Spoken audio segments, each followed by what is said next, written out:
I am Jane Chauvin. My PhD is actually in gifted education, and my master's and undergraduate degrees were also in branches of education. I had a double major in undergraduate of both English and history. So I kind of taught a variety of things. I taught in a high school for the first about 6 years after I graduated, got my undergraduate degree. And I was hired at Loyola in the fall of 1985. And I was here for approximately 22 years.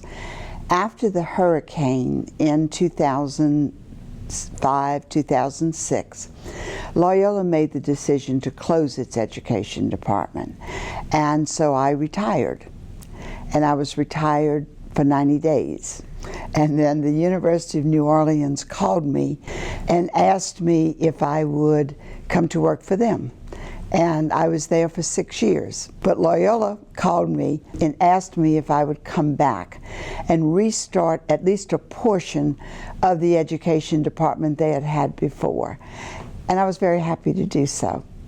And we currently have a secondary education program which certifies young people to teach in grades 6 through 12. So that's where I am right now. Well, first of all, they have to be very well versed in their subject matter. They have to be intelligent. They have to want to work with young people. I think it's the noblest of all professions. St. Ignatius seconded that, or maybe he was the first who said it. But one of the principal things is the fact that you have the opportunity to impact so many lives, and particularly at these younger ages where people are so vulnerable and so impressionable, that the impact you make on a young child or a teenager is truly going to last for a lifetime. There is an introductory course, and it's called Multicultural Education. This is vitally important because of the society we live in. We then progress. We have 2 courses that are taught for us by the psychology department.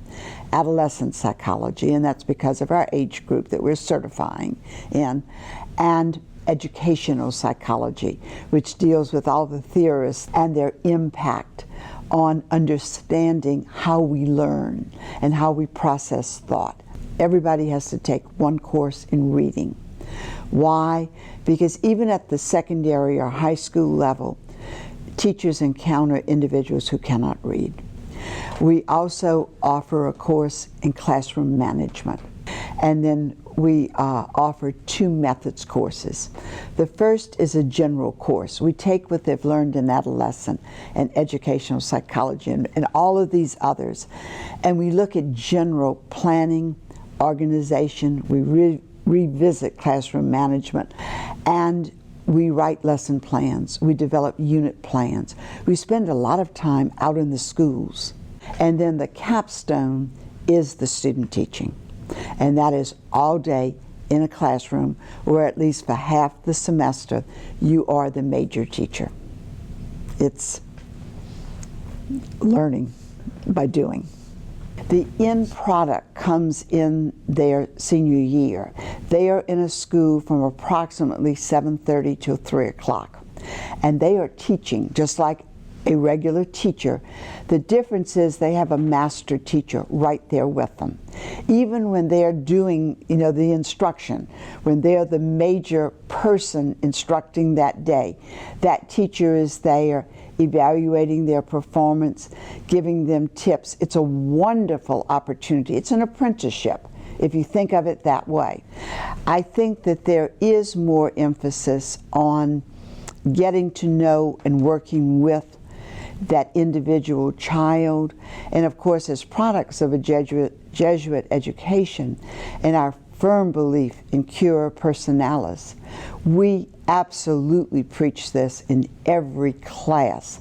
If you were to guarantee that every child entering a classroom at 8:30, let's say 8 o'clock in the morning, had a good breakfast, came from a fairly stable home, had started the day in a positive frame of mind, was going to be in school at least 95% of the time, and went home to an environment that supported and helped with homework and things that they needed to do at home, I think virtually any teacher could meet the benchmarks that have been set up.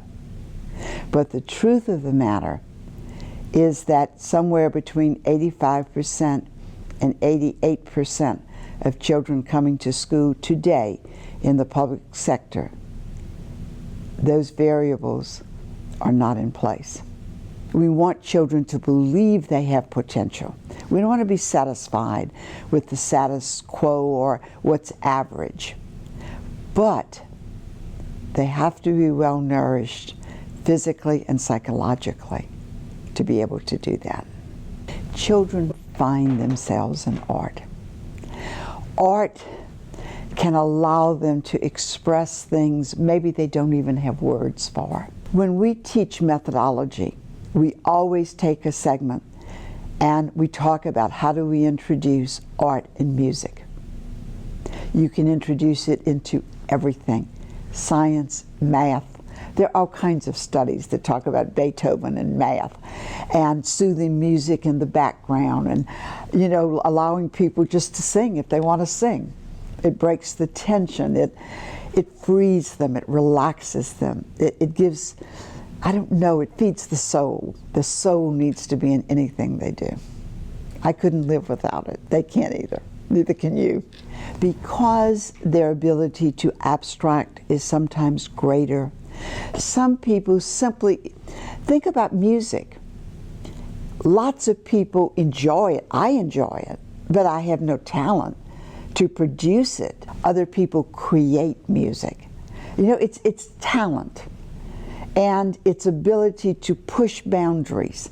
Not all of us can push as far as some other people can.